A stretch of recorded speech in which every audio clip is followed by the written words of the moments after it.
తెలంగాణ శాసనసభలో మైనింగ్ మంటలు చెలరేగాయి. అక్రమ మైనింగ్ పై వాడి వేడి చర్చ నడిచింది.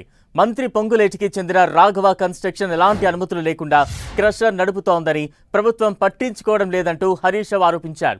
దీనిపై విచారణ జరిపించాలని, ఎంక్వైరీ పారదర్శకంగా సాగాలంటే పొంగులేటిని మంత్రి పదవి నుంచి తొలగించాలని హౌస్ కమిటీ వేయాలని డిమాండ్ చేశారు.